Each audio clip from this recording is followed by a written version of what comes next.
Cuba a toujours dû se battre pour sa liberté. Il n'y a aucun doute que Meyer Lansky ait totalement corrompu Batista. Il n'y a pas eu de mensonge. Ils n'ont rien promis d'autre qu'une révolution et ils l'ont faite.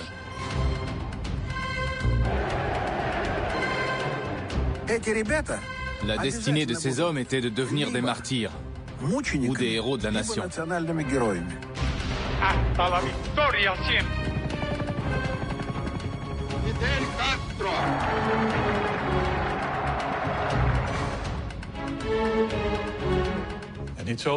Il a dit à Khrouchtchev déclencher tout l'arsenal nucléaire soviétique. Apocalypse.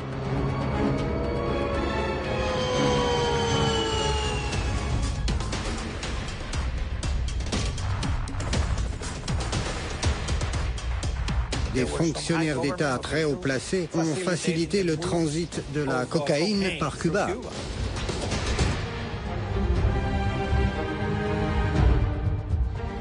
Cuba ne se mettra jamais à genoux.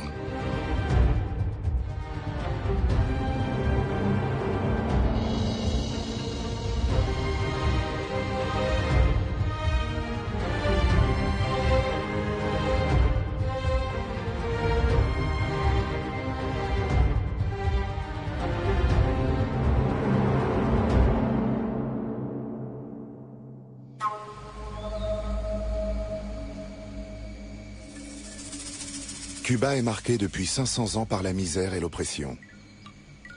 Mais les Cubains n'ont jamais renoncé à leur rêve de liberté. Depuis près d'un siècle, son histoire fascine, intrigue et révolte.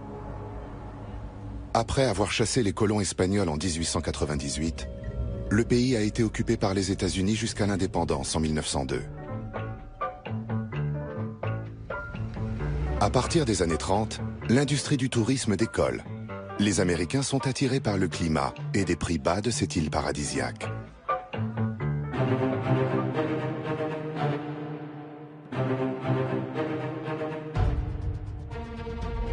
Élu démocratiquement en 1940, le général Fulgencio Batista n'est pas encore un dictateur.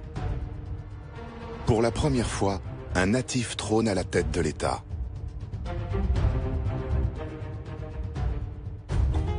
Cuba est éloigné d'à peine 180 km des côtes américaines. Et Washington a rapidement trouvé un terrain d'entente avec l'homme fort de la Havane.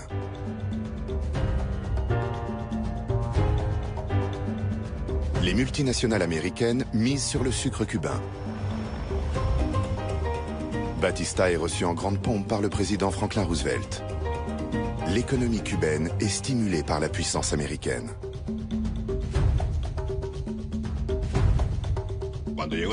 À cette époque, il était déjà millionnaire.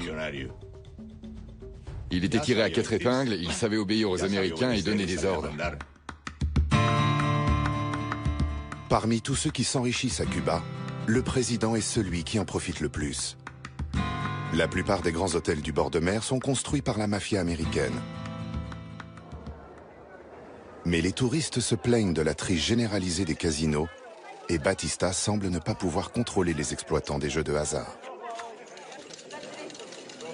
Le président veut faire cesser les escroqueries. Pour remettre de l'ordre, il engage un célèbre parrain de la mafia américaine. Au début, Meyer Lansky n'était pas propriétaire de casino à Cuba. Il était seulement conseiller. Il était payé pour qu'il n'y ait plus de triche pendant les jeux. Avec la complicité de Batista, l'île devient un paradis de la mafia. Les profits sont juteux, la police est totalement absente. L'île devient le paradis du blanchiment d'argent.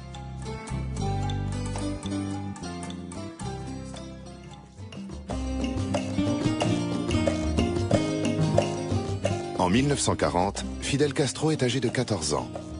Fidel est debout à droite du cadre, un crayon dans la bouche. Il est encore à l'école. Il est envoyé en internat avec son frère Raoul. Les deux fils d'un propriétaire aisé de plantations de sucre fréquentent un lycée en vue de Santiago de Cuba, dans l'est de l'île. C'est une école pour garçons. Castro, chez les jésuites, il était réputé en tant qu'athlète, en tant que sportif. Donc on sent bien que c'est un homme, que son gabarit le montre, un homme qui avait besoin d'exprimer quelque chose de physique.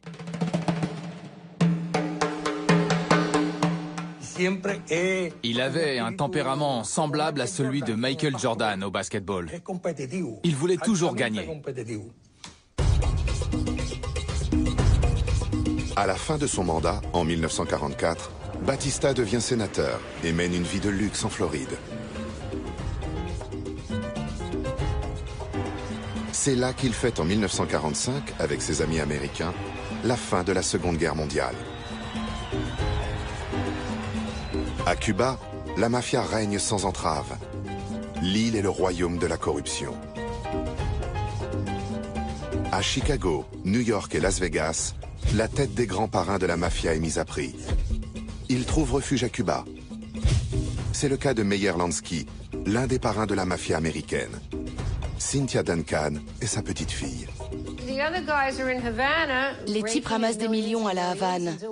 Ils sont heureux, engraissent à force d'être gavés. Ils construisent à la Havane, tout est embelli, les bâtiments sont restaurés. Les plages deviennent magnifiques. De son côté, Fidel Castro entre à l'université et étudie le droit. Juriste était un métier typique. Droit et médecine étaient les études phares à Cuba. Et il aimait la confrontation. Pour lui, c'était un moyen d'atteindre le pouvoir politique. En d'autres mots, il fallait d'abord être avocat avant de devenir un leader politique. Castro est un ambitieux. Il s'installe comme avocat. Il défend les pauvres, il est plein d'idéalisme et se bat pour la justice devant les tribunaux. Mais il échoue. Castro l'avocat fait faillite, car il n'a jamais réclamé d'honoraires. Mais en privé, il a de nouvelles ambitions. Il veut se marier. Il fait la connaissance de ma sœur. Elle étudiait la philosophie à l'université, tandis qu'il était en droit. Ils étaient jeunes. En 1948, Fidel Castro épouse Mirta Díaz Balart. Le père richissime de la mariée leur offre une lune de miel à New York. Mon père se doutait qu'il était un révolutionnaire. Et il pensait que ça allait être très dur pour eux de vivre avec ça. Et il avait raison.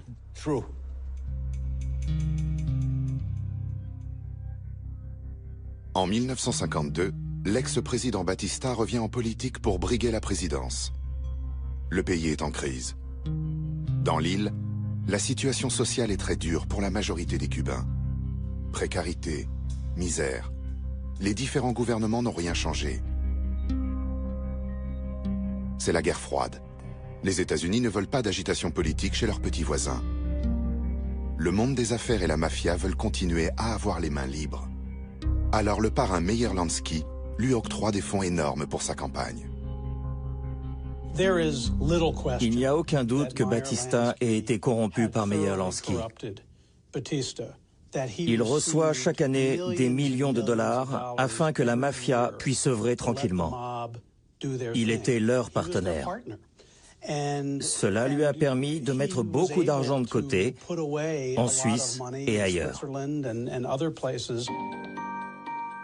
Le retour de Batista s'avère plus difficile que prévu. Les pronostics sur l'issue du vote sont incertains. Pour Batista et ses partisans, le putsch devient une évidence.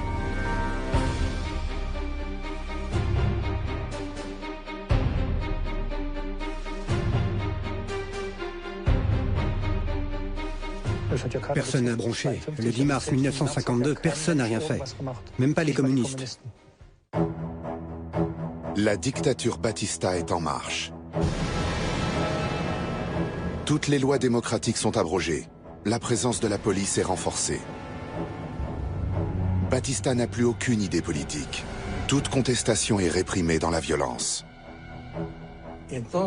Et là, dans une sorte de montée de testostérone, on pourrait dire, Beaucoup de jeunes gens comme moi sont entrés en résistance contre Batista.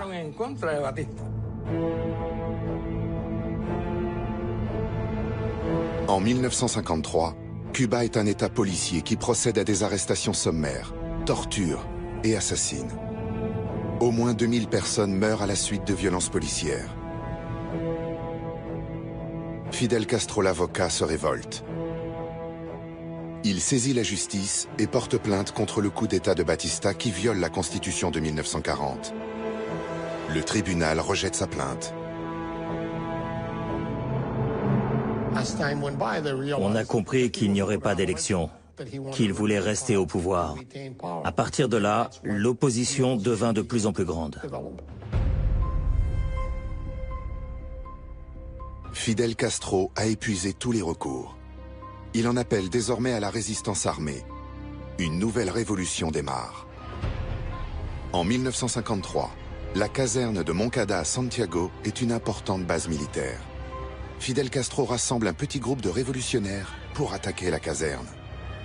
En fait, ils avaient choisi le moment du carnaval. Pourquoi? Parce que ils estimaient, ces jeunes gens, 150 à peu près, ils estimaient qu'au moment du carnaval, il y a une partie des soldats qui seraient bourrés, que les patrouilles seraient un peu moins organisées. Aussitôt que l'alarme a été donnée, ils mettent en place les mesures de défense, comme dans n'importe quelle autre caserne militaire. Et celle-ci était la deuxième plus grande et plus puissante de Cuba. Nous avons tiré tout le temps. L'attaque par surprise a échoué et nous avons continué à tirer jusqu'à épuisement des munitions.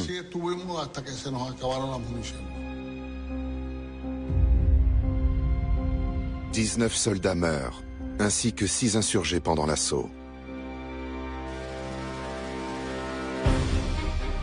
Castro et ses rebelles finissent par se rendre. C'est une lourde défaite. 55 rebelles sont assassinés au cours de leur arrestation. Seuls quelques-uns parviennent à s'échapper. La majorité dont fait partie Castro est traduite en justice.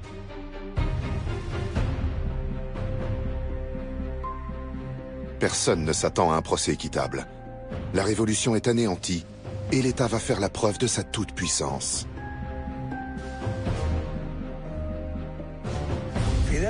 Fidel n'a jamais été élu à aucun poste à l'université. Il a toujours perdu. Mais l'attaque qu'il a menée sur la caserne de Moncada est restée dans l'histoire. Le 16 octobre 1953, Fidel Castro est jugé. Il plaide sa défense avec passion et affirme que l'histoire lui pardonnera. Le tribunal condamne Fidel Castro, son frère Raúl et les autres rebelles à 15 ans de prison. Le beau-père de Fidel Castro, Rafael José Díaz Balart, est ministre de Batista. Les adversaires de Castro affirment que c'est la raison pour laquelle Fidel échappe à la mort. Díaz Balart était ministre sous Batista et lui a dit « Fidel est marié avec ma fille et tu les fais tous exécuter. Fais quelque chose pour le laisser en vie. »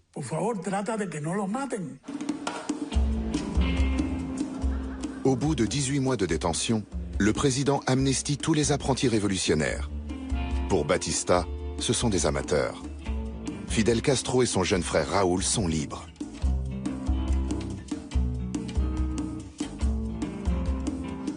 Le 26 juillet 1955, il crée le mouvement du 26 juillet. L'amnistie est assortie d'une condamnation à l'exil. Les jeunes révolutionnaires choisissent le Mexique. Fidel Castro y fait une rencontre déterminante. Fidel Castro et Che Guevara se rencontrent un soir chez des Mexicains plutôt favorables à la révolution mexicaine d'abord, bien sûr, à l'esprit révolutionnaire en général, au sentiment nationaliste latino-américain, au sentiment anti-américain qui est un peu la même chose que le sentiment nationaliste en Amérique latine. Che Guevara a 27 ans lorsqu'il rencontre les Castro. Che devient le théoricien du nouveau trio. Fidel et Raúl sont les moteurs du passage à l'acte. Che s'entend particulièrement bien avec Raúl. Ils sont communistes. Raúl s'est déjà rendu plusieurs fois à des rencontres des jeunesses communistes en Europe de l'Est. Au cours de l'un de ses voyages, Raúl est approché par un collaborateur de l'ambassade soviétique. J'ai rencontré le jeune homme par hasard. Il avait à peine 22 ans. Nous étions tous les deux passagers sur le paquebot André Agriti qui partait de Gênes pour l'Amérique latine. Sa cabine était à côté de la mienne. On avait le même âge et on parlait espagnol. Au Mexique, le KGB aide le petit groupe de révolutionnaires. Fidel Castro a pour objectif de rentrer à Cuba pour y déclencher une révolution. Le colonel Leonov est donc l'homme chargé des guérillas sud-américaines au profit donc de Moscou. Fidel Castro est persuadé que tous les Cubains se rangeront du côté des rebelles. Mais contrairement à Che Guevara et à Raúl, il n'adhère pas encore à l'idée d'une révolution communiste. Pendant que ces hommes poursuivent leur formation militaire, Fidel part aux États-Unis pour trouver des soutiens financiers.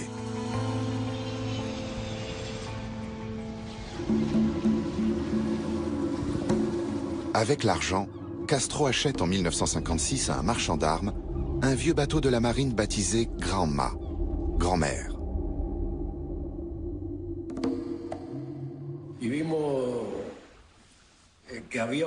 Lorsqu'on a vu le bateau pour la première fois, on ne voyait rien et il y avait du brouillard. On a vu que c'était un bateau à moteur et nous étions très contents. L'armée de Batista compte en 1955 plus de 35 000 hommes. Avec les États-Unis, Batista peut compter sur un partenaire puissant. Castro ne se laisse pas intimider.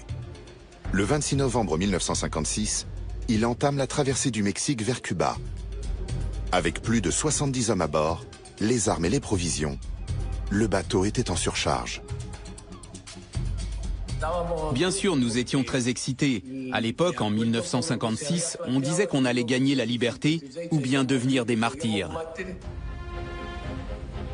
Après 7 jours de navigation, le Granma atteint une baie dans le sud-est de l'île, à Las Coloradas.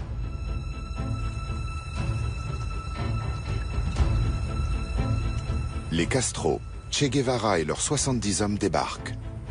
L'équipage est accueilli dès l'aube par le feu nourri de l'armée de Batista.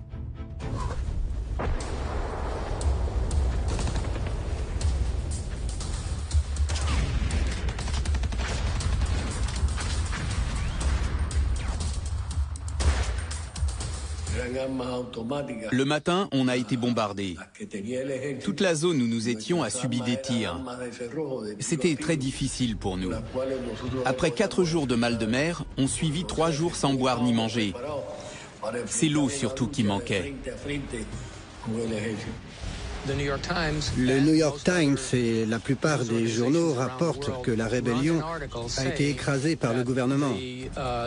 La plupart des rebelles auraient été tués et parmi eux, leur chef, Fidel Castro. 50 hommes sont tués, mais pas les frères Castro ni Che Guevara. Ils se réfugient dans les montagnes couvertes de forêts vierges de la Sierra Maestra. De là, ils comptent lancer une nouvelle offensive. Le groupe se cache et personne n'imagine qu'il puisse y avoir des survivants. Pour faire connaître son combat et rallier les Cubains à sa cause, Castro va déclencher une guerre médiatique contre le régime de Batista. Il fait venir un reporter du New York Times. Le reporter américain Herbert Matthews a été invité par Castro à Cuba. Il s'est présenté à lui comme un Robin des Bois qui se battait pour les droits des plus démunis. Il est devenu un héros. Matthew écrit une série de 3 articles. Le premier fait la une du New York Times en février 1957. Le monde découvre cette nouvelle révolution. Matthew décrit Castro comme un Robin des Bois qui vient en aide aux pauvres gens et qui veut restaurer la constitution démocratique cubaine, tout en restant l'ami des États-Unis. La légende de Fidel Castro est née. Après la presse écrite, il fait venir les caméras. Pour faire croire à une armée nombreuse, il met en scène sa toute petite troupe. Ses 18 compagnons font des allers et retours dans la forêt pour faire croire aux journalistes à l'existence d'une grande armée. Les reporters jouent le jeu du révolutionnaire. Déjà, Fidel Castro, il comprend, on est dans les années 50, ce sont les débuts de la télévision, donc de l'ère médiatique. Et il fait partie de ceux qui ont compris qu'on gagne en politique en jouant sur les médias. Castro parvient à duper tout le monde. Dans la presse américaine, il se présente comme l'ami des États-Unis. À Cuba, il décrit les Américains comme des envahisseurs. En 1958, les Américains jouent sur les deux tableaux. Ils continuent de miser sur Batista, mais soutiennent discrètement Castro. La guérilla est aussi aidée par l'URSS.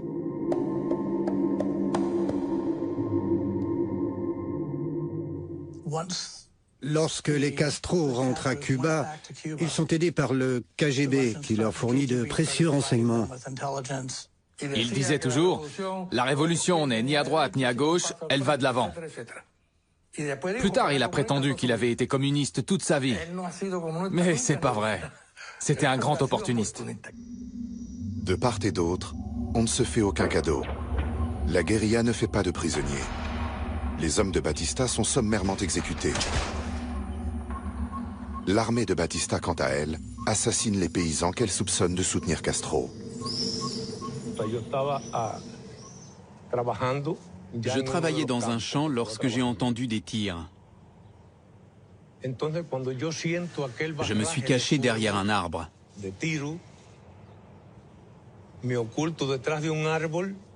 J'essayais de comprendre ce qui se passait et j'ai vu des soldats tirer sur ma maison.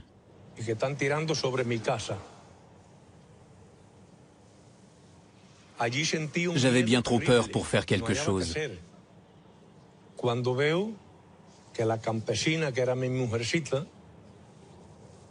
Alors j'ai vu ma femme, une simple paysanne, être traînée dehors et à travers le jardin. J'ai vu qu'elle était déjà morte. Le chien courait autour d'elle pour la protéger. Et ils ont aussi tué le chien.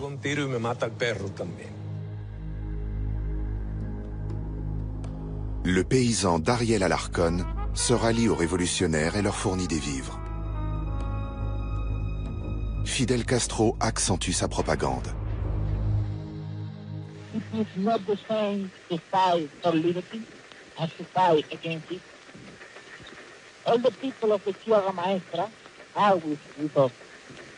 We have stopped the start of the revolution. We gladly suffer cold and rain and the hardship of life in the mountain. This is only the beginning. The last battle will be fought in the capital. You can be sure. Fidel Castro n'est pas le seul opposant à Batista. À La Havane, de nombreux groupes entrent en clandestinité. Le dictateur ne se laisse guère impressionner.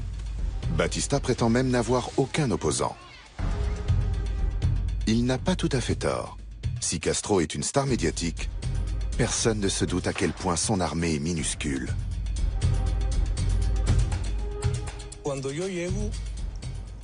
Quand j'ai rejoint le groupe de Fidel et ses rebelles, je suis devenu le numéro 63. Il y avait très peu d'armes. La plupart des hommes n'en avaient pas. Mais le groupe s'est agrandi. À leur première visite, ils étaient à peine 40. Et bientôt, ils étaient 60. Je les ai rejoints sans aucune expérience. Et je suis devenu le second à la mitrailleuse.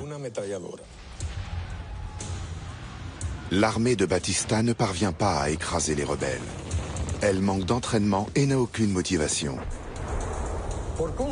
Un soldat recevait 33 pesos pour le mois. Il risquait sa vie pour à peine 33 pesos. Nous, on se battait par idéalisme. C'était autre chose. Quelqu'un qui se battait au nom d'un idéal était plus valeureux que 20 soldats qui recevaient 33 pesos.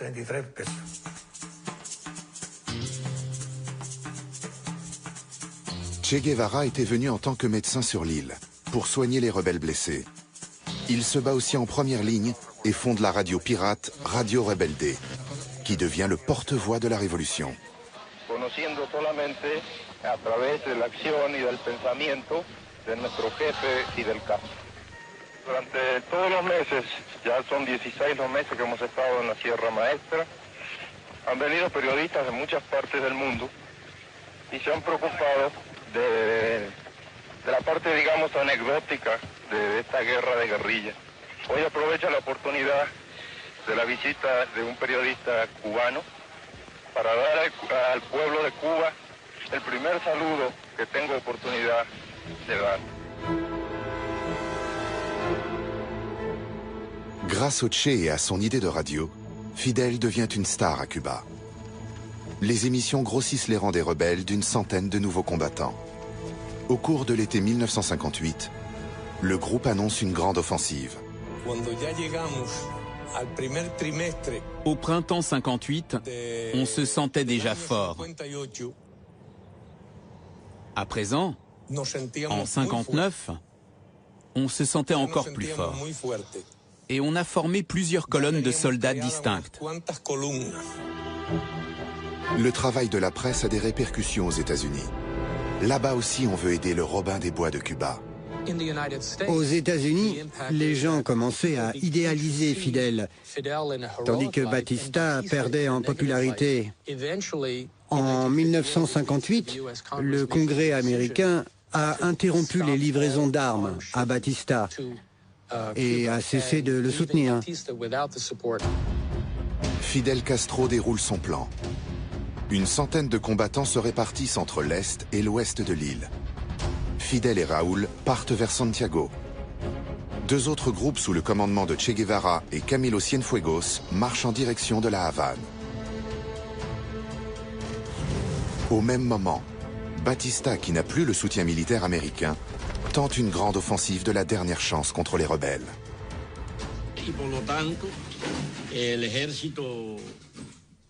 L'armée avait planifié une opération dénommée FF, fin de Fidel.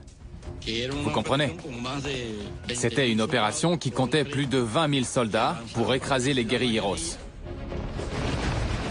Fidel Castro, c'est le roi de la manipulation médiatique. Il est déjà dans une logique de storytelling, Fidel Castro. Il est avocat.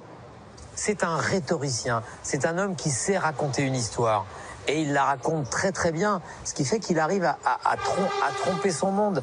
Et des opérations les plus médiocres, avec lui, deviennent des épopées. La victoire sur le terrain est pour Batista. Castro et ses hommes se sont enfuis devant l'armée à Santiago. Mais tout Cuba écoute la radio des rebelles qui annonce une grande victoire. Celle de Che Guevara, qui prend le contrôle de plusieurs wagons de marchandises remplis d'armes le 29 décembre à Santa Clara. Ce sera la plus grande victoire militaire des rebelles. Paniqués, les soldats de Batista désertent pour les rejoindre. Les commandants Fidel et Raúl Castro reprennent la route et marchent victorieusement sur Santiago.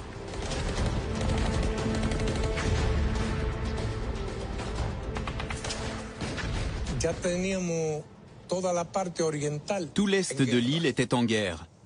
Et nous avions l'impression de contrôler la situation.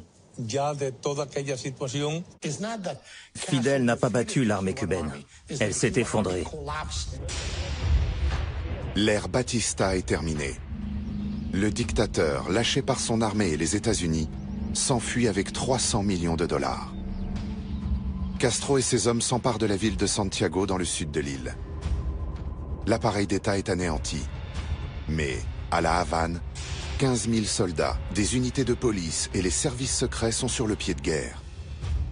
Beaucoup s'attendent à un putsch des généraux, ou bien à une prise du pouvoir par un haut fonctionnaire de la police. Comprenez bien que nous n'étions pas nombreux. Personne ne veut nous croire, mais le 1er janvier 1959, le jour de la victoire, nous n'étions pas 300 combattants. Et dans tout le pays, nous étions à peine 1000.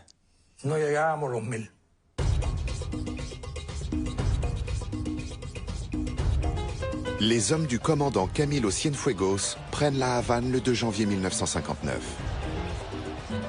L'armée capitule.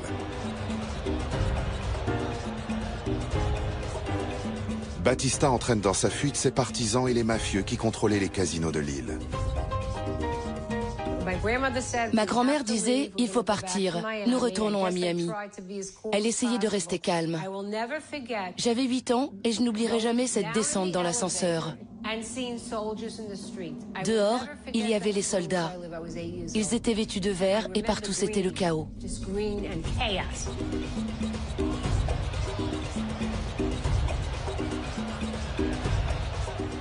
Après un voyage triomphal à travers Cuba, Castro arrive à la Havane le 8 janvier 1959.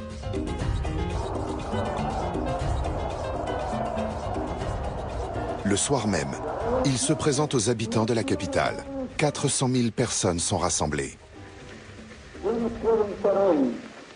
Il fait un grand discours. À un moment donné, il y a cette image extraordinaire où on voit des colombes blanches s'élever dans le ciel avec cette image christique de Fidel Castro.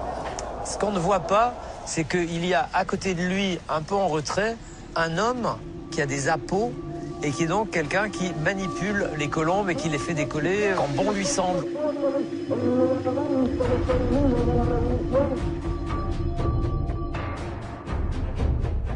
Fidel Castro n'a pas de fonction officielle. Il forme un gouvernement composé d'intellectuels et place ses hommes au compte-gouttes. La nomination de 2 communistes à des postes ministériels inquiète ses partisans.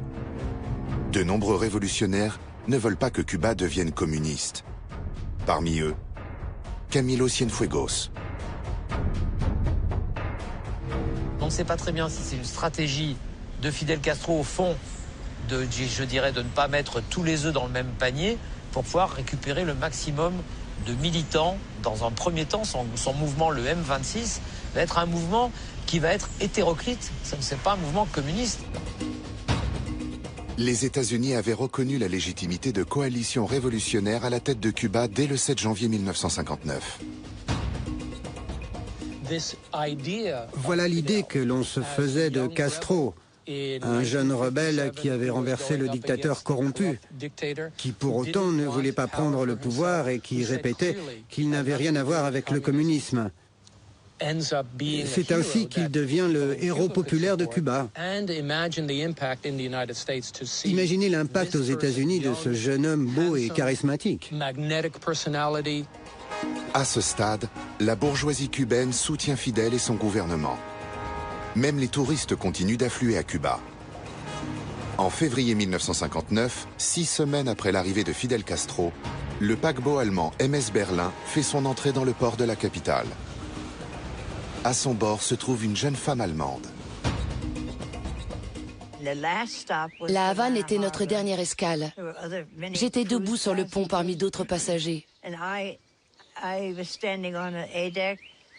J'ai vu approcher un petit bateau avec à son bord de nombreux barboudos, des hommes barbus.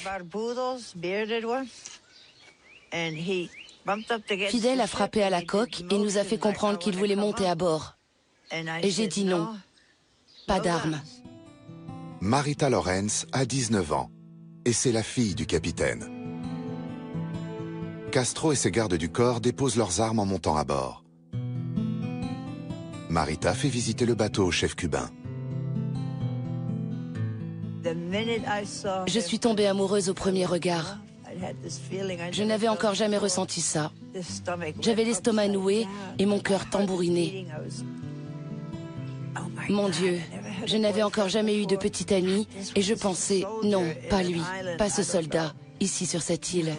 Mais il me regarda, me sourit et me prit la main.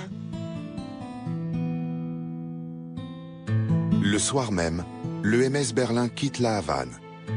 Mais cette première rencontre est le début d'une histoire d'amour passionné.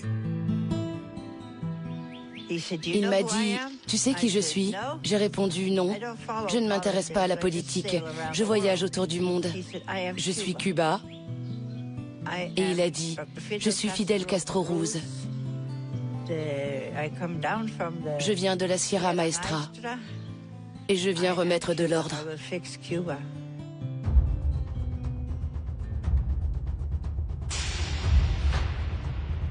Fidel Castro met en place des tribunaux révolutionnaires pour épurer le pays des anciens partisans de Batista. Lorsque Fidel arrive au pouvoir, j'avais 15 ans. Je savais que ça allait être différent que sous Batista. Personne n'aimait Batista. Au début, Fidel était apprécié, mais ça a changé lorsque les exécutions ont commencé. Les procès sont publics. Mais devant les milliers de spectateurs du plus grand stade de la Havane, la justice tourne à la farce. Ce ne sont plus seulement les bourreaux de Batista qui sont envoyés devant les tribunaux. Il suffit d'une simple accusation pour être condamné. La justice devient expéditive. Che Guevara est l'un des commandants chargés des basses besognes du nouveau régime. Les estimations sont de 3000 morts. Enfin, ceux qui ont été exécutés, c'étaient les sbires de l'ancien régime. Mais de qui il s'agissait précisément, personne ne le sait. Le 16 février 1959, Castro sort de l'ombre et devient Premier ministre. Il cumule tous les pouvoirs. Les élections ne sont pas à l'ordre du jour. Il lance des réformes. Il promulgue une réforme agraire. Les grandes propriétés sont expropriées. Les Américains et les riches cubains sont les plus touchés. Washington proteste contre et menace l'île de sanctions et de geler les relations entre les deux États. Devant ces sombres perspectives, des milliers de Cubains commencent à quitter l'île. Pour rassurer les États-Unis, Castro se rend en avril 1959 à Washington. Il souhaite rencontrer le président Eisenhower. Pour de nombreux Américains, il est une star. Mais les exécutions et les expropriations inquiètent le président américain. I know the world. First of all, we are communists. But we are not communists. Very clear.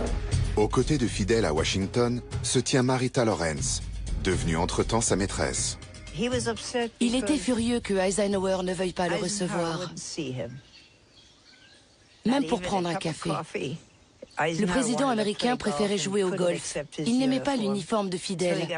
Alors Raoul a appelé et a dit à Fidel, « Reviens, tu perds ton temps, ils ne veulent pas te voir. » Au lieu de rencontrer Fidel Castro personnellement, Eisenhower lui envoie son vice-président, Richard Nixon. Il semble bien que ce soit dès l'entrevue d'avril 1959 entre Fidel Castro et Nixon que Nixon est vraiment été celui qui a compris que Castro était au fond anti-américain, sinon communiste. Une intuition bien fondée. À peine de retour, Castro nomme son frère Raoul au poste clé de ministre de la Défense. Il incarne avec le ministre de l'économie Che Guevara l'aile communiste de la Révolution. Camilo Cienfuegos est le chef des armées de Cuba placé sous les ordres de Raoul. Ce héros de la Révolution est aussi un farouche opposant de la tendance gauchiste du gouvernement. Camilo était à ce point apprécié par le peuple qu'il faisait de l'ombre à Fidel.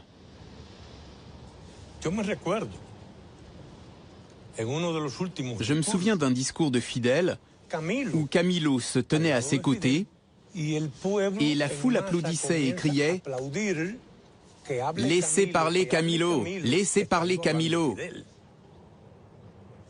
Les applaudissements ont duré 20 minutes.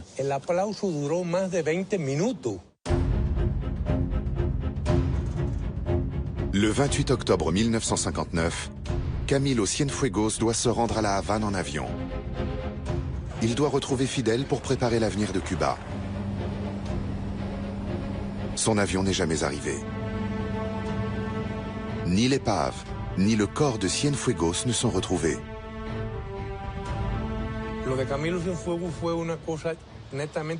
Ce qui est arrivé à Camilo a été orchestré par le gouvernement de Cuba ou par Fidel Castro en personne. J'ai des informations qui accusent directement Fidel, mais d'autres disent que c'était un accident. C'est difficile à dire.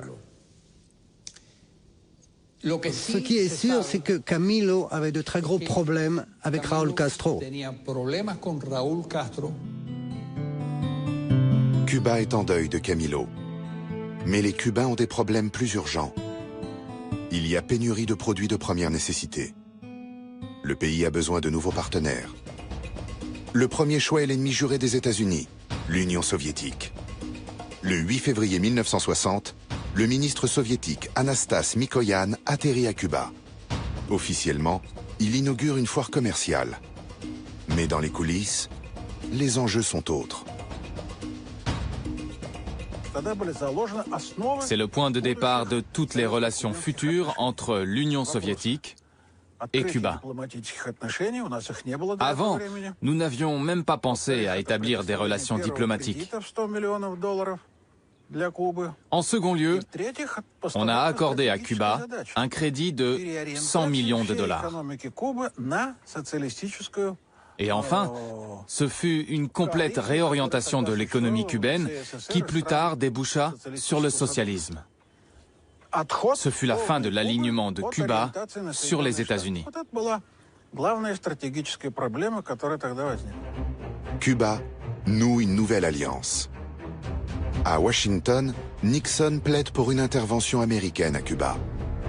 C'est la seule solution, pense-t-il, pour éviter que Cuba ne devienne un avant-poste de l'Union soviétique. Eisenhower s'oppose à une confrontation directe. L'administration Eisenhower a donné le feu vert à la mise en place d'une opération qui était installée au Guatemala et qui était au fond une opération où des Cubains anticastristes aidés, entraînés, financés par la CIA, prépareraient effectivement un débarquement un jour à Cuba. Plus de 1300 Cubains exilés se portent volontaires. Seuls quelques-uns ont une expérience militaire. La CIA filme l'entraînement des recrues.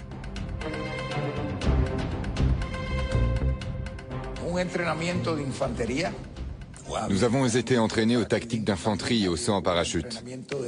Nous avons également été formés à l'utilisation d'armes lourdes. Certains ont appris à conduire un char.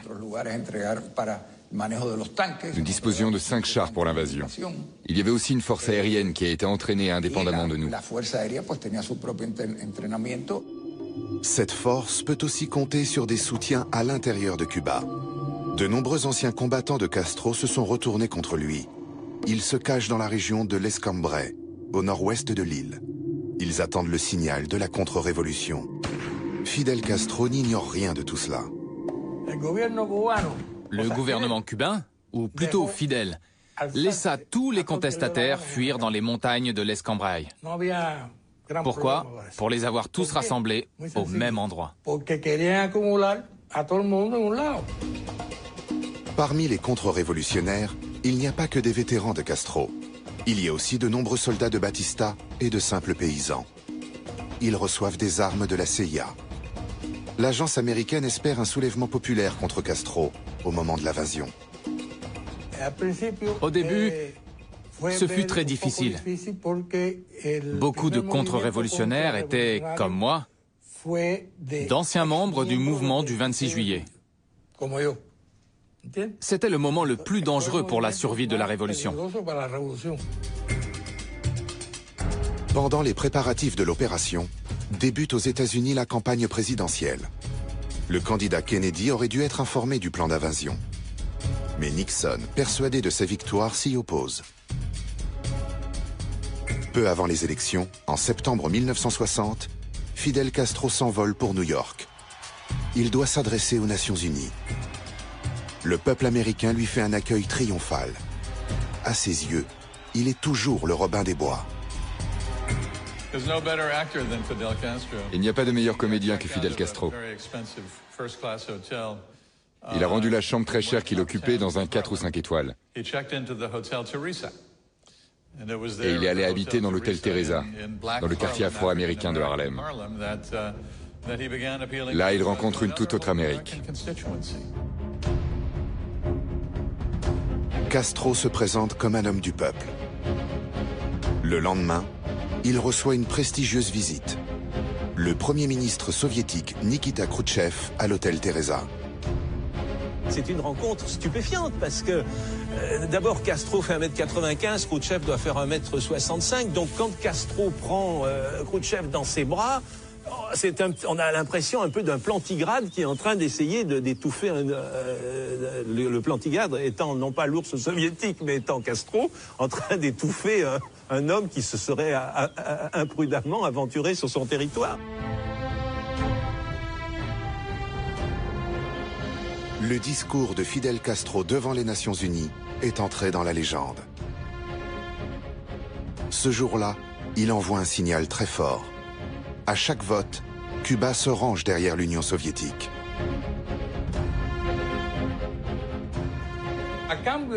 Fidel Castro voulait survivre. C'est pour ça qu'il fait ce que Moscou lui demande. Il disait que l'Union soviétique était formidable, que le communisme était formidable. Il n'avait pas le choix, car l'Union soviétique le soutenait à la fois économiquement et militairement. Le 8 novembre 1960, le peuple américain élit John Fitzgerald Kennedy, nouveau président des États-Unis. Ce n'est qu'une fois élu que Kennedy est informé du plan d'invasion de Cuba. La stratégie d'invasion m'a choqué. J'avais aidé Kennedy à rédiger un livre qui plaidait en faveur de la paix. Une partie était consacrée à Cuba. J'avais aidé à l'écrire, mais au nom de Kennedy. Je savais qu'il avait un pied dans la guerre froide et l'autre dans la vision d'un monde meilleur.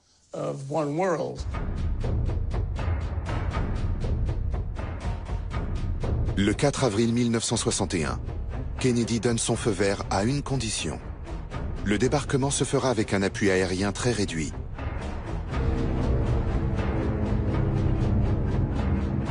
Il ne veut pas d'une grande guerre ouverte.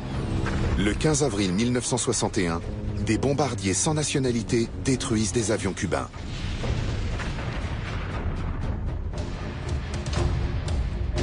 Fidel fait arrêter préventivement 200 000 Cubains suspectés d'être des opposants et décrète la mobilisation générale. Au matin du 17 avril, 3 bateaux font leur entrée dans la baie des Cochons. À leur bord, 1300 Cubains lourdement armés.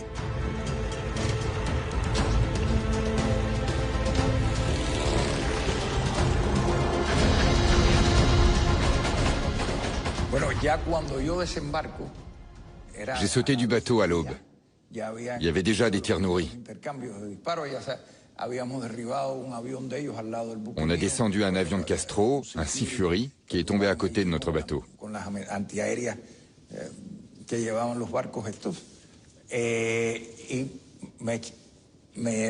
a embarqué dans les barges de débarquement, les mêmes que celles de la Seconde Guerre mondiale, celles qui s'ouvrent à l'avant.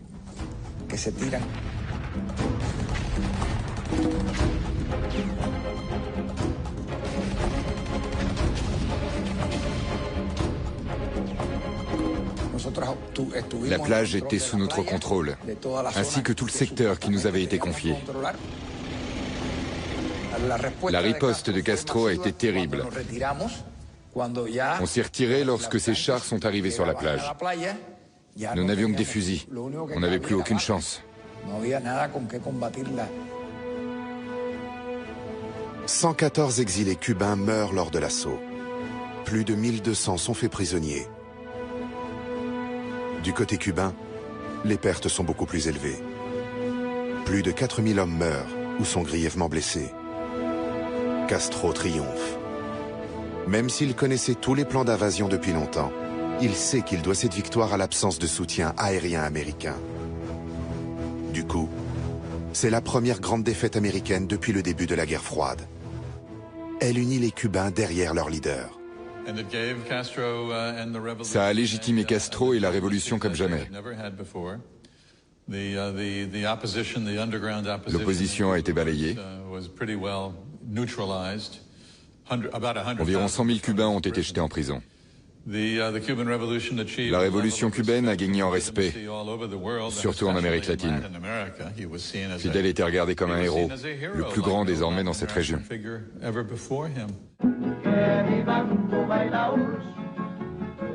Fidel Castro proclame officiellement la révolution, et avec elle, Cuba, comme étant socialiste.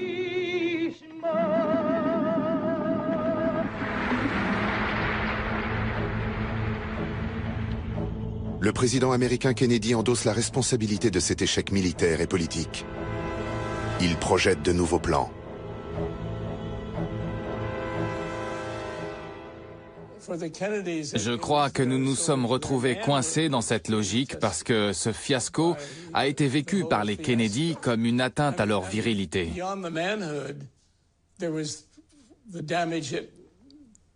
Et puis, il a entamé aussi la crédibilité de leur gouvernement. Les États-Unis changent de stratégie. Ils lancent une guerre secrète en vue d'assassiner Castro.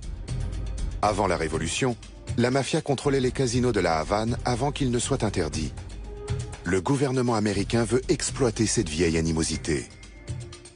Ils sont allés trouver la mafia pour assassiner Castro. Ce qui s'est passé ensuite est un classique de la mafia. Ils ont pris l'argent du gouvernement et ils n'ont même pas essayé de le tuer. Mais Kennedy persiste. Il ordonne à la CIA d'imaginer d'autres solutions pour éliminer Castro.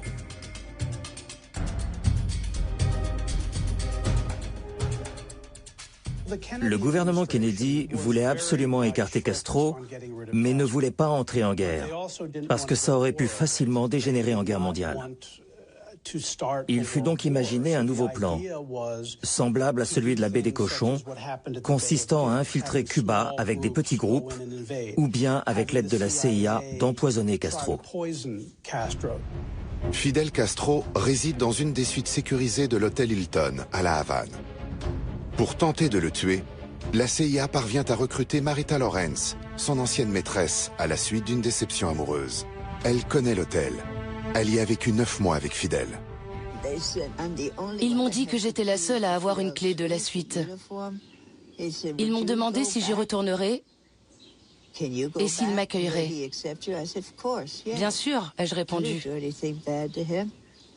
Est-ce que vous y retourneriez pour mettre cette pilule dans sa nourriture ?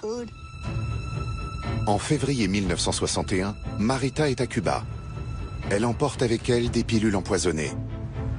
Les agents de la CIA attendent dans le hall de l'hôtel. Avant de revoir Fidel, j'étais très nerveuse à cause des pilules. Elles étaient cachées dans un pot de crème. Je les ai jetées dans le bidet et j'ai fait couler l'eau. Il m'a dit « Es-tu venu pour me tuer ?» J'ai répondu « Oui ». Alors il m'a donné son arme, un calibre 45 qui pendait au-dessus de son lit, et a dit « Tiens, tue-moi ». Non, ai-je répondu. Je ne peux pas te tuer. Tu ne m'as rien fait. Ce n'est pas à moi de prendre ta vie. Ensuite, nous nous sommes pris dans les bras et nous nous sommes aimés. Puis j'ai pleuré.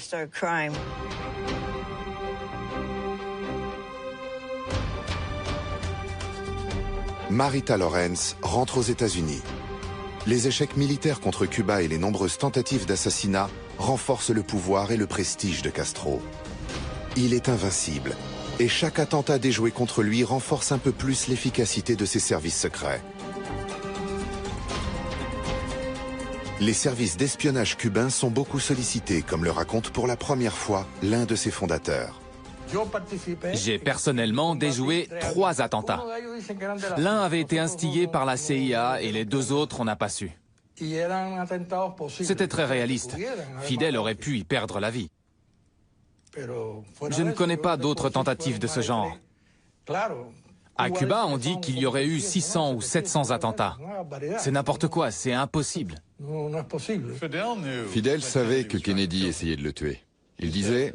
Le gouvernement américain devrait savoir que s'il continue de vouloir assassiner des politiques cubains, il risquerait de leur arriver la même chose.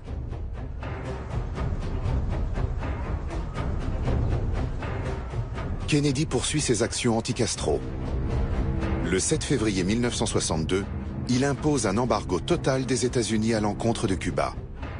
Le reste du monde et l'URSS ne sont pas concernés par l'embargo. Kennedy confie en plus à ses militaires le soin de planifier une nouvelle invasion. L'opération est appelée Ortsac, Castro à l'envers. Le débarquement est testé en 1962 à Porto Rico.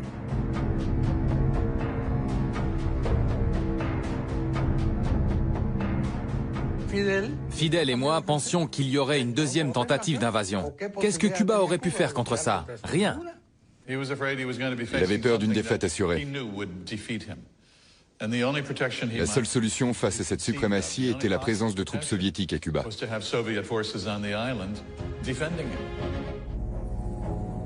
En pleine guerre froide, dans cette partie de bras de fer entre Cuba et les États-Unis, Castro prend une décision lourde de conséquences.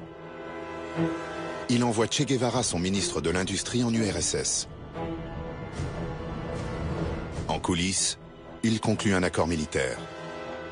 Il stipule un déploiement de missiles nucléaires à Cuba, devant assurer la protection de Cuba et de l'Union soviétique. L'opération est planifiée dans le plus grand secret. En mai 1962, circulent les premières rumeurs dans le quartier général de la division. On entendait dire que nous allions être déplacés. À partir de juin 1962, 43 000 soldats soviétiques arrivent en secret à Cuba. Et avec eux, des missiles nucléaires, des dispositifs antiaériens et des avions de combat. L'Union soviétique dispose à Cuba de 36 têtes nucléaires, chacune équivalent à 50 fois la puissance des bombes de Hiroshima et Nagasaki. En septembre 1962, les missiles sont opérationnels. À Washington, on ignore encore tout de cette menace atomique.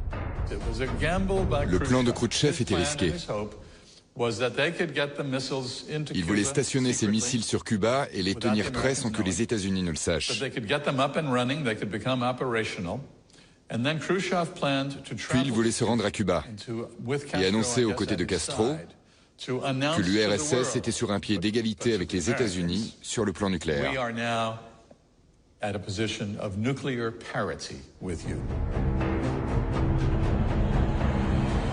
La vérité éclate le 14 octobre 1962, lorsqu'un avion espion américain photographie les missiles.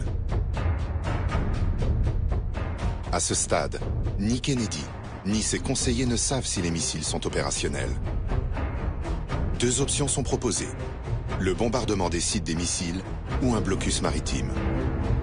Un blocus équivaut à un acte de guerre. Le frère du président Robert Kennedy défend la première option. À un moment, tout a failli dégénérer en une guerre nucléaire mondiale. Robert Kennedy a dit « Est-ce qu'on peut faire à Cuba ce que les Japonais nous ont fait à Pearl Harbor? Est-ce que nous pourrons vivre avec ça ?»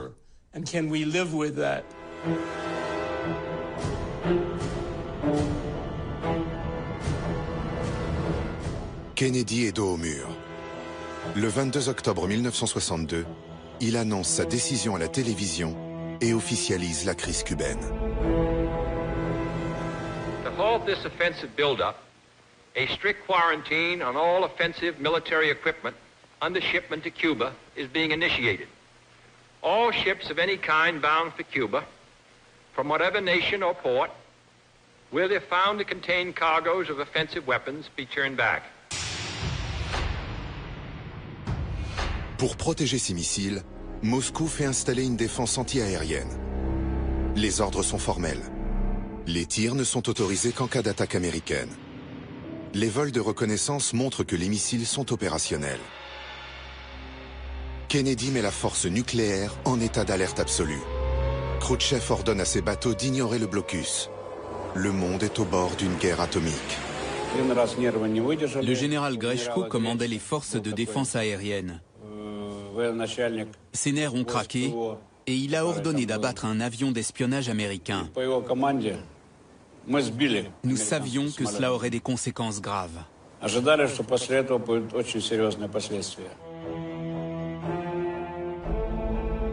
Un pilote américain meurt lorsque son avion s'écrase. Les États-Unis et l'URSS s'accusent mutuellement de vouloir provoquer une guerre. En coulisses, la diplomatie travaille. Lorsque Fidel Castro apprend que les grands négocient secrètement sans lui, il devient fou de colère. Il se sent trahi. Castro a dit à Khrouchtchev, si les Américains interviennent, s'ils mobilisent leur armée contre Cuba, alors vous ne devriez pas attendre l'offensive. Déclencher tout l'arsenal nucléaire soviétique sur les Américains. L'apocalypse.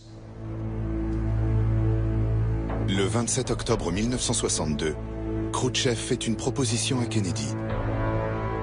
En contrepartie du retrait de tous les missiles, les États-Unis doivent lever le blocus et s'engager à ne pas envahir Cuba. Une disposition reste secrète. Tous les missiles en Turquie doivent être retirés. Kennedy accepte. L'éventualité d'une guerre nucléaire s'évanouit. Mais Fidel Castro n'est pas satisfait du résultat. Fidel et les Cubains n'étaient pas du tout contents. Vous nous donnez des missiles et puis vous les retirez? Castro, dans son jeune élan révolutionnaire bouillonnant, a dit plus tard, il l'a dit, que au fond, Khrouchtchev était, il a même dit que c'était une pédale. Hein.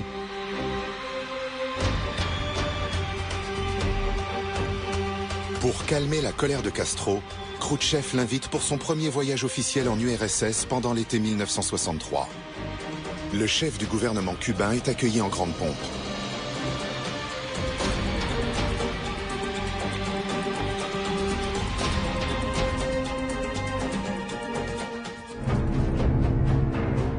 Après cette crise, Kennedy tente de trouver de nouvelles manières de coexister avec Castro. Sans contact diplomatique officiel avec l'île, cela s'avère compliqué. Kennedy profite du passage à Washington d'un journaliste français qui doit ensuite se rendre en reportage à Cuba. Il s'est assis à ce fameux bureau de la Ovale. J'étais en face, à la fois fasciné et intimidé. Et tout de suite, ça a été... Alors, il m'a dit... alors, vous partez pour Cuba, on m'a dit. J'ai dit oui. Le président Kennedy voit en Jean Daniel une chance à saisir pour adresser un message à Fidel Castro. Il me dit, vous savez, ce qu'il faut bien comprendre, ce que Castro ne saisit pas, mais surtout les Américains, c'est que moi, le communisme, ce n'est pas mon ennemi, je m'en fiche. Je ne suis pas communiste, bien sûr. Mais moi, les rapports de Castro avec les communistes, ça m'est égal. Ce qui m'intéresse, c'est quoi? C'est la guerre et la paix. Le lendemain, Jean Daniel s'envole pour la Havane. Le soir du 20 novembre 1963, Fidel Castro rend visite à Jean Daniel. Le chef cubain est au courant de l'entretien de Daniel avec Kennedy. Là, nous sommes en face et je vois un Castro incroyablement amateur de la moindre réflexion. Chaque fois, il me disait, mais comment il vous l'a dit ça? Il insistait sur ce que vous dites. Et comment il m'appelait? Qu'est-ce qu'il vous disait de moi? Castro et Daniel s'entretiennent jusqu'à l'aube. Il semble aux journalistes que Castro ait ouvert la porte à un deal avec Kennedy. Le lendemain, ils se revoient dans une maison sur la plage. Au moment où on sert l'immense plateau de fruits de mer, le téléphone se retentit et c'est le président d'Ortikos qui l'appelle, le président de la République, et lui qui dit Herido, blessé, gravement? Oui. Très gravement? Oui. Il raccroche et il nous dit c'est très grave. Et la première phrase qu'il me dit en me regardant, on va dire que c'était nous. On va dire que c'est nous. Le 22 novembre 1963, Kennedy était à Dallas, au Texas. À 12h30, au passage de son convoi, 3 coups de feu claquent. 2 le touchent mortellement. Le tireur, Lee Harvey Oswald, est un fervent admirateur de Castro. Il a même déjà tenté de se rendre à Cuba par le Mexique. Oswald aurait dit au personnel de l'ambassade de Cuba de Mexico, qui en réalité étaient des agents secrets, qu'il voulait tuer Kennedy au nom de la révolution. Il savait que Kennedy se rendait au Texas.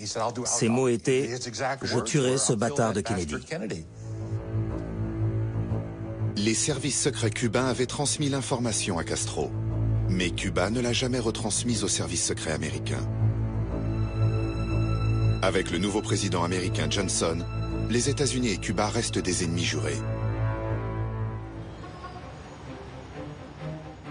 Le 11 décembre 1964, Che Guevara le souligne aussi dans un discours aux Nations Unies. Il s'en prend également à l'Union soviétique, qu'il accuse de s'être détournée de la révolution. Guevara commence à avoir son opposition avec Castro sur le thème de savoir si l'Union soviétique est bel et bien, comment dirais-je, très différente dans son impérialisme que l'impérialisme américain. À son retour à Cuba, Che Guevara est accueilli très froidement par Fidel Castro. On ne critique pas ses alliés.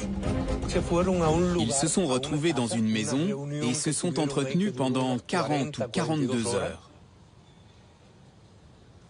Lorsque le Che en sort, il n'est plus commandant et il n'est plus ministre. Il n'est pratiquement plus rien. Il n'a plus aucune responsabilité. Che Guevara disparaît. En secret, il veut réaliser ce qu'il a toujours soutenu. Porter la révolution dans le reste du monde. Il veut commencer par l'Afrique. Son premier objectif est le Congo, où il veut soutenir les Simba, des rebelles communistes.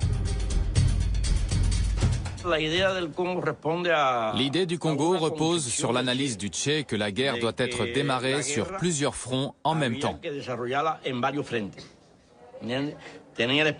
Dans la Sierra Maestra, il avait fait l'expérience avec Fidel que se battre sur plusieurs fronts permettait de disperser les forces de l'ennemi.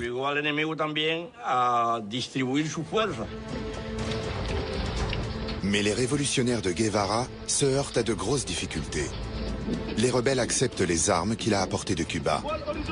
Mais ils se méfient de Guevara car il n'est pas congolais. Le Che sous-estime en plus la complexité des haines tribales qui divisent les différents groupes de rebelles. Les maladies et les combats finissent d'anéantir les hommes du Che. Mais à peine rentré, il planifie une nouvelle opération de guérilla. Il choisit la Bolivie. Il considère ce pays comme le point de départ idéal de sa révolution. Le 11 novembre 1966, Che Guevara s'envole avec une équipe de vétérans de la révolution cubaine. Fidel nous avait promis de tout faire pour garantir notre sécurité en Bolivie.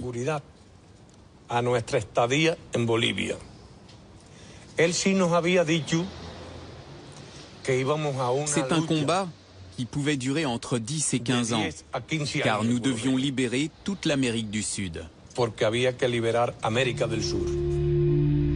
D'après Castro, le Parti communiste de Bolivie devait soutenir le petit groupe de rebelles. Mais ce parti et l'URSS sont contre toutes les aventures révolutionnaires de Guevara. Il déplace son groupe dans la forêt tropicale. Mais là non plus, les guerrieros ne bénéficient d'aucun soutien.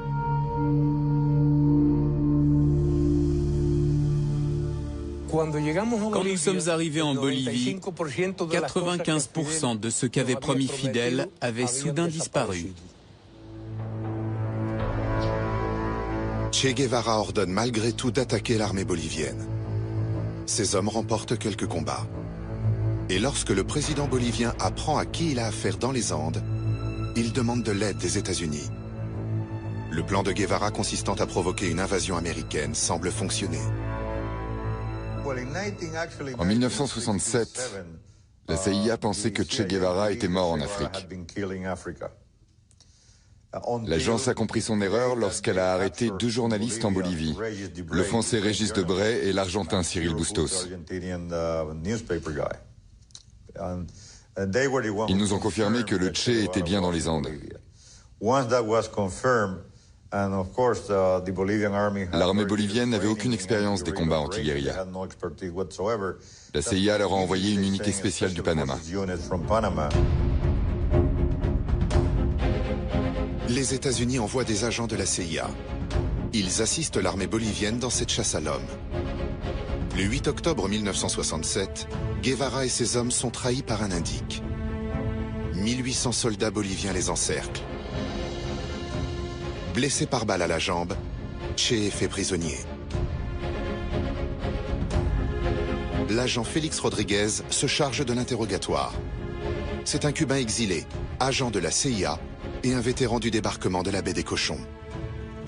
J'étais devant lui et lui dis « Che Guevara, je veux m'entretenir avec vous. » Il m'a regardé et sur un ton arrogant, il m'a dit « Personne ne m'interroge. » J'ai ordonné à un soldat de libérer le commandant Guevara.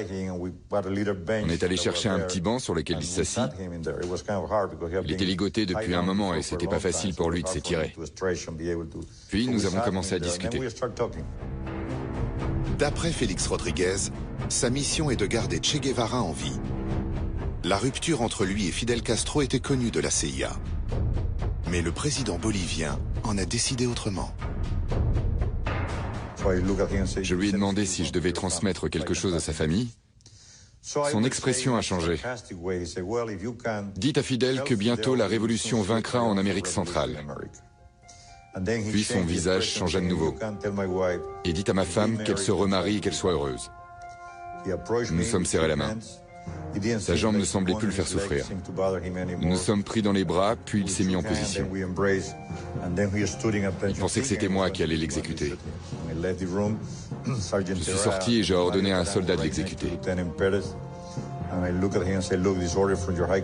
Ne tirez pas dans la tête, lui ai-je dit. Il doit avoir l'air d'être tombé pendant la bataille.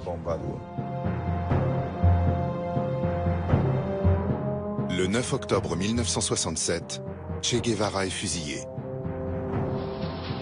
9 jours plus tard, Fidel Castro annonce la mort du Che. De leur vivant, les deux hommes ne se sont pas réconciliés. Mais Castro fait de lui un martyr de la révolution et déclare les États-Unis ennemi numéro 1.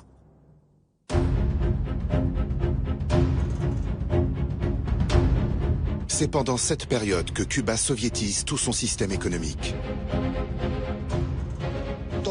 Toutes les initiatives privées, aussi petites soient-elles, sont interdites à partir de 1968. Cuba ne pouvait survivre que grâce aux couloirs de ravitaillement mis en place avec l'Union soviétique et aux bateaux qui livraient le pétrole et les produits alimentaires. Sans l'URSS, il est probable que Cuba aurait sombré. Cuba doit fournir, en contrepartie de cette aide, la totalité de sa production de sucre aux pays socialistes. Dans la grande tradition soviétique, en 1969, Fidel Castro annonce une récolte record de 10 millions de tonnes par an. Tous les Cubains doivent contribuer à cet effort. Tout s'est terminé de façon lamentable, non pas tant parce qu'il est arrivé seulement à 9 millions de tonnes, ça on peut lui pardonner, mais surtout parce que pour arriver aux 9 millions de tonnes, il a désorganisé la totalité de la vie économique, politique même, puisque le Conseil des ministres se réunissait au milieu d'hacienda ou de canne à sucre. La collaboration avec l'Union soviétique porte ses fruits.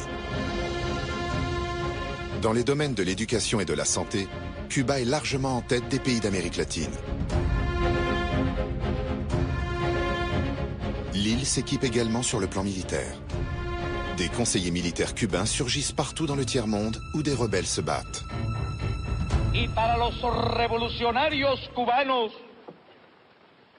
el campo de batalla contra el imperialismo abarca a todo el mundo.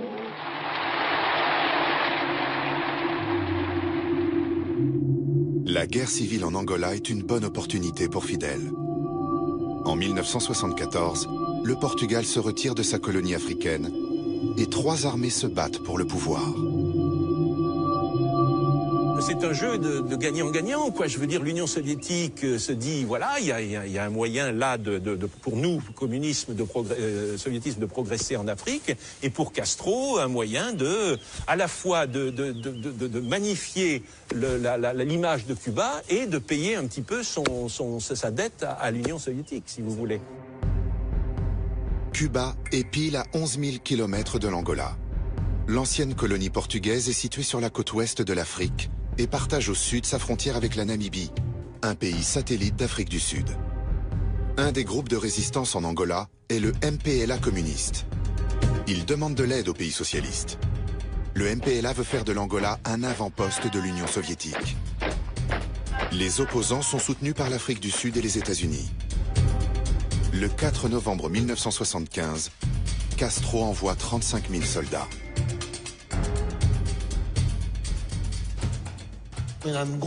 L'Union soviétique et Cuba travaillent main dans la main en Angola. Cuba fournit les hommes et l'URSS les armes.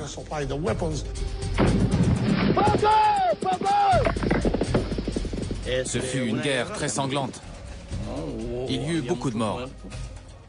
Ce ne fut pas seulement très sanglant, mais très long aussi.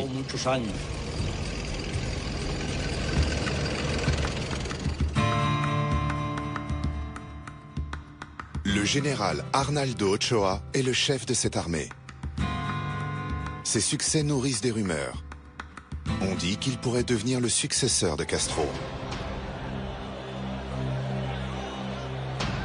Le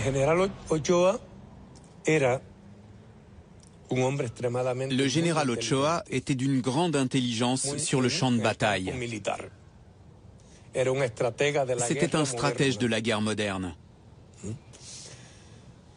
Un expert militaire hors du commun. Les Cubains restent jusqu'en 1988 en Angola pour y soutenir le régime socialiste. Après une victoire militaire décisive, Castro ordonne le retrait de ses troupes.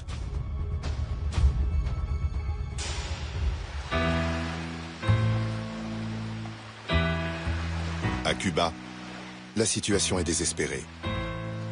Avec l'aide de la délégation américaine et d'autres ambassades, mais aussi clandestinement par la mer, des milliers de Cubains rejoignent les États-Unis. La vieille expression selon laquelle, dans une dictature, les gens votent avec leurs pieds en quittant leur pays est très appropriée. En 1979, Fidel pensait qu'il était au sommet de sa gloire. Mais en avril 1980, le rejet de son système fut très net.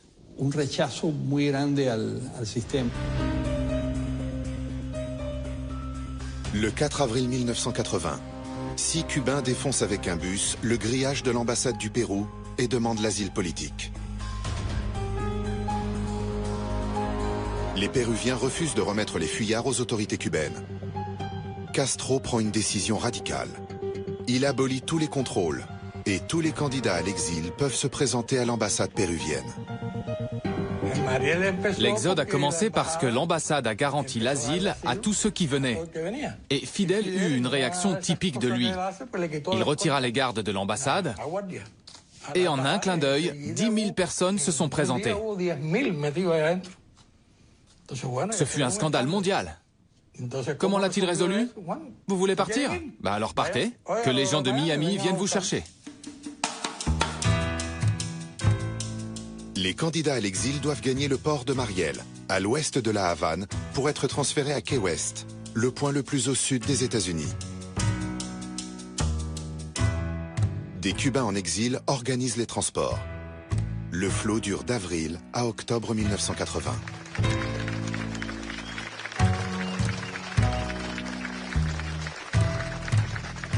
A los que se han exilado, que les aproveche su sociedad de consumo y su ciudadanía norteamericana después de haber abandonado a su patria.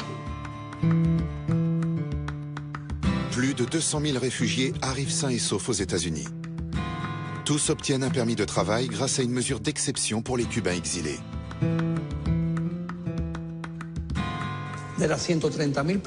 Sur les 200 000 qui sont partis pour les États-Unis, 10 à 20 000 étaient des assassins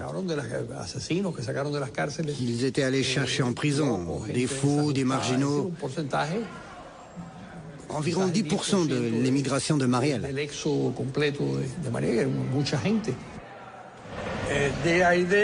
L'idée était de submerger Miami, vider les prisons cubaines et les asiles, et de tous les envoyer à Miami. Les relations entre Cuba et les États-Unis se gâtent. À la fin des années 80, un nouveau conflit envenime la situation. Des agents américains de la lutte antidrogue tirent la sonnette d'alarme. De grandes quantités de cocaïne entrent aux États-Unis par l'intermédiaire de Cubains. Cuba était déjà impliqué depuis un certain temps dans le commerce de la drogue. Il y a de nombreuses preuves en ce sens. La cocaïne vient de Colombie. Or, Cuba soutient là-bas depuis les années 60 les rebelles communistes, les FARC. Afin de financer leur combat clandestin, les FARC collaborent étroitement avec les parrains de la drogue.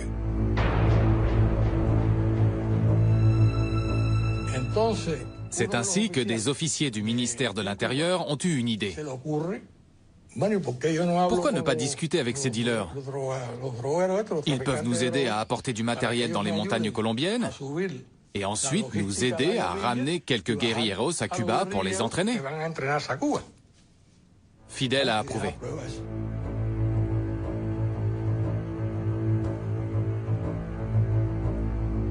Des armes entrent en Colombie et des combattants arrivent pour être entraînés à Cuba.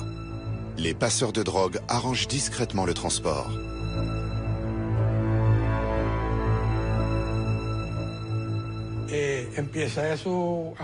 Cela a fonctionné. Et Fidel, en échange, les a autorisés à utiliser le territoire maritime de Cuba. Des avions larguaient des conteneurs flottants qui étaient ensuite récupérés par bateau qui disparaissaient des écrans radars. Pour laisser faire, Fidel recevait une commission de 10%. Les hautes instances de l'État cubain sont impliquées. Félix Jiménez était l'inspecteur général de l'agence américaine de lutte antidrogue, la DEA, en charge de la lutte contre les trafics de cocaïne concernant Cuba. Nous avions des informations sûres, prouvant également que des fonctionnaires d'État très haut placés ont facilité le transit de la cocaïne par Cuba. Nous le savions. L'argent de la drogue est blanchi à Cuba, avec l'approbation du gouvernement. Je ne me souviens pas d'une banque en particulier, mais toutes les banques internationales qui résidaient à Cuba ont facilité le blanchiment d'argent.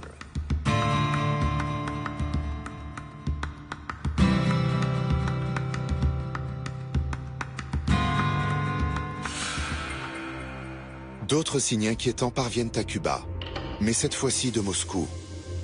Le nouveau secrétaire général, Mikhail Gorbatchev, entame une série de réformes historiques. Gorbatchev voulait de la clarté, de la transparence, de l'honnêteté. Vous imaginez?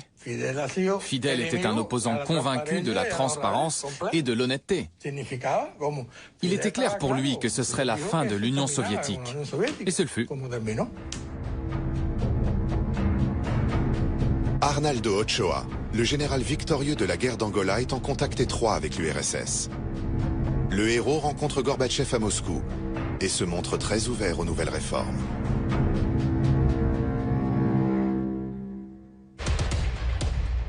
Une rencontre fatale pour Arnaldo Ochoa. Il est arrêté et traduit en justice. Le héros de la République est accusé d'être à la tête du trafic de drogue. 14 officiers haut placés et des fonctionnaires auraient fait de Cuba la plaque tournante du trafic de drogue, au nez et à la barbe de la tête de l'État.